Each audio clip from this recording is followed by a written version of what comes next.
Telugu cinema పరిశ్రమ ఖ్యాతి ప్రపంచం వ్యాప్తికి తెలియచేసే క్రమంలో 2024 సంవత్సరంలో అత్యధిక వసూళ్లు సాధించిన చిత్రంగా రికార్డును సొంతం చేసుకోబోతున్న కల్కి 2898 యాడ్ మూవీ 10 రోజులుగా బాక్సాఫీస్ వద్ద కలెక్షన్ల జైత్రయాత్ర కొనసాగిస్తున్నది.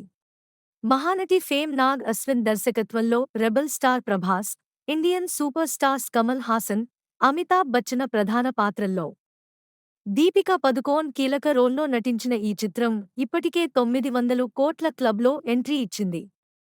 11వ రోజు ఈ సినిమా ఏ రేంజ్ కలెక్షన్లు సాధించిందనే వివరాల్లోకి వెళితే, గత 10 రోజుల కల్కి సినిమా కలెక్షన్ల వివరాల్లోకి వెళితే, ఆంధ్ర, నైజాం ప్రాంతాల్లో ఈ మూవీ 153 కోట్ల రూపాయల నికరంగా 236 కోట్ల రూపాయలు గ్రాస్ వసూళ్లను రాబట్టింది.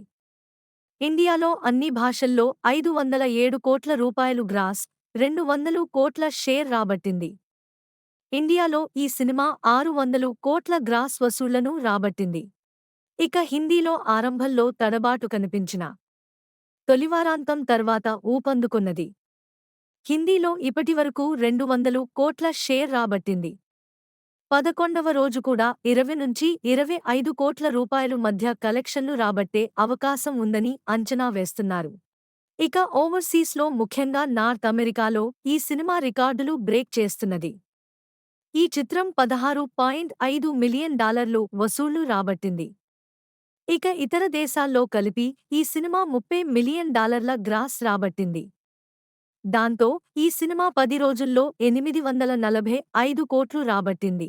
ఇండియాలో 11వ రోజు కలెక్షన్ల విషయానికి సౌతే తెలుగులో 14 కోట్ల రూపాయలు, తమిళంలో 3 కోట్ల రూపాయలు, హిందీలో 22 కోట్ల రూపాయలు, కన్నడలో 5 కోట్ల రూపాయలు, మలయాళంలో 2 కోట్ల రూపాయలు వసూలు చేస్తుందని ట్రేడ్ వర్గాలు అంచనా వేస్తున్నారు.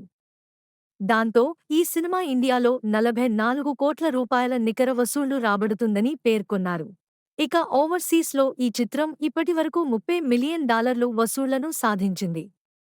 ఈ సినిమా యూకే, యుఎస్లో 4వ స్థానంలో నిలిచింది. యూకేలో పొన్నియిన్ సెల్వన్, జైలర్ రికార్డులను బ్రేక్ చేసింది. ప్రస్తుతం లియో, బాహుబలి 2 సినిమా కలెక్షన్లకు చేరువైంది. 11వ రోజు ఈ సినిమా ఓవర్సీస్లో 8.5 కోట్ల రాబడుతుందని అంచనా వేస్తున్నారు.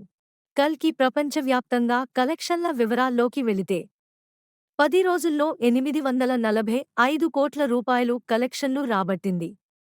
11వ రోజు వరల్డ్ వైడ్గా 55 కోట్ల నుంచి 60 కోట్ల మధ్య వసూళ్లను రాబడుతుంది.